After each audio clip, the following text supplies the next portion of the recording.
O UFC Rio pode ter borrachinha, malhadinho, durinho, todinho e danoninho. Brincadeiras à parte, a gente pode ter os 3 brasileiros na próxima edição do Rio de Janeiro. Vamos abordar essas e outras notícias a seguir, incluindo o UFC define lutador reserva para O'Malley vs Vera. E tem boato circulando aí de que o desafiante, o Vera, pode ter tido um camp ruim, problemas aí nos treinamentos para a luta do sábado. Será que é verdade? Tudo isso e mais um pouco aqui no MMA Meloto. Bem-vindos ao MMA Meloto. Saudações, clã! Eu sou o Igor Meloto e sejam muito bem-vindos a este canal com as principais notícias do MMA internacional. E hoje, galera, a gente vai começar abordando aqui uma pequena informação aí para quem é saudosista, acompanhou a época do Pride ou simplesmente tem interesse, curiosidade aí em saber um pouco sobre o esporte. O rapaz chamado Jonathan Snowden, ele que é um autor aí de alguns livros referentes a MMA, ele vai lançar um novo livro aí falando a respeito sobre o Pride. Ele que vai retratar aí bastante informações, curiosidades, deste evento que foi o maior evento de lutas, no início da década de 2000. Acabou falindo aí, o UFC comprou e nós aí, fãs do MMA japonês, acabamos ficando órfãos, de um grande evento lá. Hoje tem o Rising, mas ainda assim não é um evento que particularmente me enche tanto os olhos, quanto o Pride, nem de longe, nem de longe, não dá nem para comparar. E ele fez uma atualização aqui, dizendo que o livro está indo muito bem, tá desenterrando muitas informações do Japão e tá muito feliz com a forma como tá se desenvolvendo. E ainda falou, se alguém aí tiver contato, conectado a algum gerente, algum manager, executivo, corner, que trabalhou com o Pride, não hesite em entrar em contato com ele, que vai provavelmente agregar aí bastante ao livro. Então tá aí, contato do rapaz, Jonathan Snowden. Obrigado, Jonathan, obrigado. Vou ler esse livro aí, com gosto. E agora, falando sobre MMA japonês, vou trazer aqui para vocês uma notícia do Satoshi Ishii. Para quem não sabe, um dos grandes, se não o maior judoca que já atuou no MMA, ele acabou se aposentando do esporte. Ele que foi medalhista de ouro olímpico em 2008, no judô, e no MMA aí teve uma passagem talvez um pouco mais discreta, não chegou a lutar no UFC, mas chegou a competir na PFL, no Rising, inclusive enfrentou o Fedor Emelianenko, enfrentou o Mirko Cro Cop também. Por muitos anos foi apontado aí como a principal promessa do Japão, mas acabou não tendo o sucesso esperado. E falando sobre atletas em aposentadoria, tem um que tá aí, prestes a voltar, ele mesmo, Urijah Faber, lenda do esporte, para quem não sabe, empatado com Alexander Volkanovski em vitórias, valendo título mundial no peso pena e inclusive em defesas de cinturão na categoria, só que o Faber pelo WSC, que obviamente tem o mesmo valor do UFC em termos de peso pena e peso galo. E o Faber, galera, ele vai voltar competindo no próprio evento em que ele é dono, o A1, aos 44 anos. E ele vai fazer a luta principal deste evento que vai rolar no dia 25 de maio, na Califórnia. O adversário ainda não foi confirmado. E lembra que eu falei que tem uma lenda aí que disse que não vai voltar da aposentadoria? Pois é, o Khabib novamente foi perguntado, se ele poderia voltar aí, lutar no UFC 300, que o nome dele foi ventilado, mas ele confirmou, galera, que até tá cansado de falar isso. Ele não vai voltar a lutar. Inclusive, ele falou pro empresário dele, o Ali Abdelaziz, para não falar com ele sobre luta. Se alguém entrar em contato com ele sobre luta, não passe essa informação para ele. Não vai adiante com isso. A conversa morre ali. Então, fica aí, galera, novamente, a confirmação da confirmação da confirmação de que o russo não vai voltar. A única coisa que ele vai continuar fazendo aí com relação a MMA é realmente exercer o papel de treinador, mas ele não vai ser corner mais. Ele vai ficar ali nas academias mesmo, orientando, passando conhecimento dele, mas ele não quer ser corner. Isso ele também disse que se aposentou. Agora sobre o Bellator, a organização do Scott Coker, agora que foi comprada pela PFL, anunciou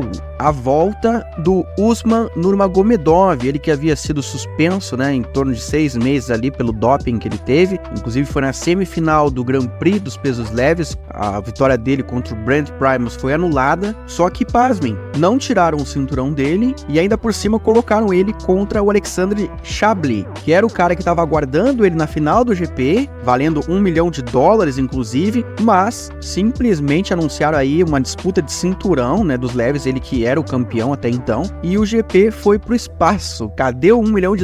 Acabou, galera, não tem mais GP, parou aí nas semifinais. E o Main Event vai ser Pat Mix defendendo o cinturão dele contra o Magomed Magomedov. Este evento que vai rolar no dia 17 de maio em Paris. E tá aí então com 2 disputas de cinturão. E vou falar uma coisa pra vocês, hein? O nível aqui é alto nessas disputas, viu? Outros anúncios, galera. A Venom renovou com o UFC até 2030. Então teremos aí a manutenção, né, das roupas, né, todo o vestuário, todos os trajes aí dos atletas do UFC com a Venom pelo menos até 2030. Outra coisa anunciada, importante inclusive, a volta do UFC a Abu Dhabi. A organização confirmou aí pro dia 3 de agosto uma edição Fight Night. Não vai ser card pay-per-view não, mas também isso não deve impedir a realização de um outro evento, daí sim, pay-per-view ao longo do ano. Vamos ter que ficar no aguardo aí. E lembrando, pessoal, esse canalzinho está sendo obviamente patrocinado, né? Senão eu estaria aqui pelo Esportes da Sorte, o principal site de apostas esportivas e entretenimento do Brasil. O Esportes da Sorte, que pra quem não sabe, aí patrocina até a Rede Globo, né? O Big Brother. Nossa, que moral, hein, que o Melotinho tá recebendo. Então, deem essa moral pra eles lá também, galera. Se cadastrem no site lá, vocês que gostam de apostar aí nos confrontos, que são os reis dos tacos, dos palpites, aproveitem lá, cliquem no link aqui que tá na descrição de cadastro e mostrem aí todo o seu potencial, né? Obviamente, claro, com responsabilidade, apenas para maiores de 18 anos, beleza? E bom, já voltei a ficar pequenininho aqui de novo. O UFC 299, pessoal, a gente teve uma informação aí de que a pesagem da sexta-feira vai ser um pouco diferente. O que mudou? Segundo o Mark Raimondi, jornalista aí da ESPN, os lutadores vão ter apenas 1 hora para bater o peso lá na balança, ao contrário das 2 horas habituais que tinham antes, né? Esse evento vai rolar em Miami, na Flórida, então tem umas regras diferentes aí da comissão atlética local. E aí, se o pessoal lá não conseguir bater o peso, eles vão ter mais 1 hora adicional, e aí vai ser o limite mesmo, mais 1 hora só. E quem não bater o peso vai ser penalizado, seja com multa ou a remoção do card. E o horário aí, confirmando para vocês, vai ser das 9 da manhã até as 10 da manhã do horário local, que é 2 horas de diferença com relação ao horário de Brasília. Então, 11 horas da manhã até meio-dia, horário de Brasília. Quem não bateu o peso vai ter até 13 horas no horário de Brasília aí para fazer isso. O Cage Side Press aí foi o primeiro a dar essa informação. E vocês estão sabendo quem é que vai estar lá também para bater o peso? Merab Dvalishvili foi confirmado aí pela agência que cuida da carreira dele como o atleta reserva pro confronto entre Sean O'Malley e Marlon Vera aí, que vai valer o cinturão dos pesos galos. Então, se acontecer algum imprevisto, algum eventual problema com Marlon Vera ou o Sean O'Malley, Merab Dvalishvili estará apto a disputar o cinturão neste sábado, entendeu? Captou? Já pensou, galera? Que reviravolta, hein? Merab Dvalishvili campeão do UFC neste sábado. Não é impossível. E vocês sabiam que teve realmente boatos aí de que o Marlon Vera teve problemas no camp dele? O Aljamain Sterling, no início da semana, falou no seu canal no YouTube que ele ouviu rumores que o Chito aí teve um camp de treinamento ruim antes do UFC 299. Ele não entrou em detalhes aí de quais foram os problemas, mas o Michael Bisping entrevistou o treinador do Vera, o Jason Parillo, que disse, ó, o Parillo tava rindo muito e ele disse não, ele não teve um camp ruim. Inclusive ele enviou aí algumas filmagens, né, do camp. O Bisping olhou e falou o seguinte: o Vera tá nocauteando os caras no treino. Então a gente tem 2 versões aí com relação a este assunto. E posteriormente, galera, o próprio Vera falou sobre o assunto hoje numa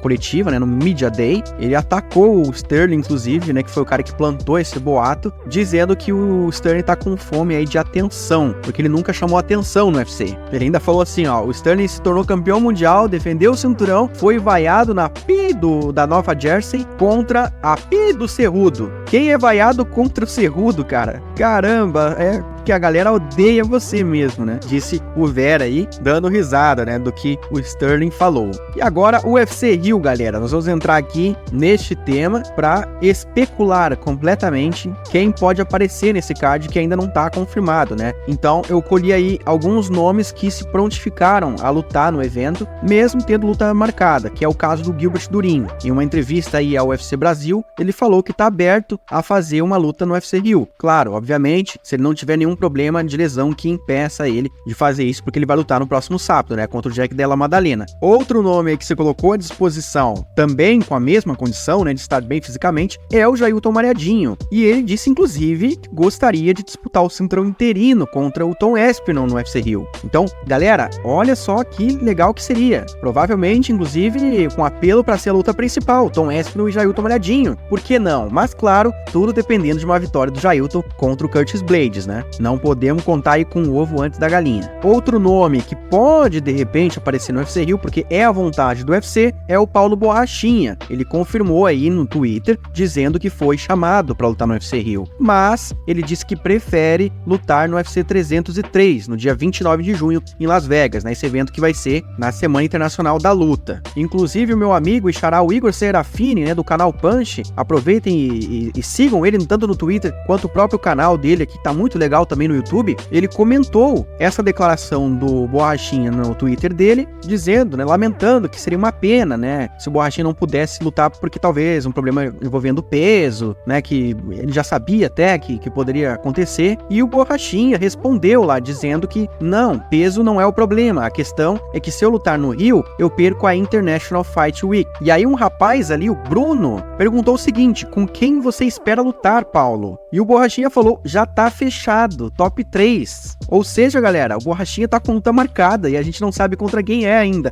Mas, top 3, o que seria um top 3? Alguém que esteja no top 3. É no top 3 dos médios, obviamente, né? Nossa, que genial eu fui. Mas enfim, e quem está no top 3? Sean Strickland, Israel Adesanya e Robert Whittaker. O Whittaker ele acabou de enfrentar, o Adesanya ele já enfrentou. Será que o UFC quer revanche? Faz sentido? Sei não. E o Strickland dessa lista é o único que ele não enfrentou. Então, será, galera, que nós temos aí marcado, né, já nos bastidores, um confronto entre o Borrachinha e o Strickland pro UFC do dia 29 de junho? Porque no UFC Rio eu não sei se o UFC ia querer botar o Strickland aqui, né? Será que iria querer? Não seria queimar cartucho, né? Colocar o americano pra lutar nos Estados Unidos? Ou realmente é o Strickland que iria alavancar as vendas do UFC Rio, sendo o come event aí da noite? Fica a questão aí no ar, hein? Agora achei interessante esse negócio aí. Chegamos ao fim de mais um vídeo, e se você ficou até o final, comente na pão aqui embaixo. Não se esqueça de curtir, comentar, compartilhar o vídeo, se inscrever no canal, ativar o sininho. E se você não ficou até o final, além do Ryan Faber, vai ter outros lutadores voltando da aposentadoria aí, pra salvar o UFC Rio, inclusive. De quem que eu tô falando? Rogério Minotouro e Maurício Shogun vão salvar o card do UFC Rio, a tetralogia que não poderia faltar. MMA Meloto, eles fazem história e eu te conto. Obrigado por assistir ao vídeo. O MMA Meloto voltará em breve. Até a próxima.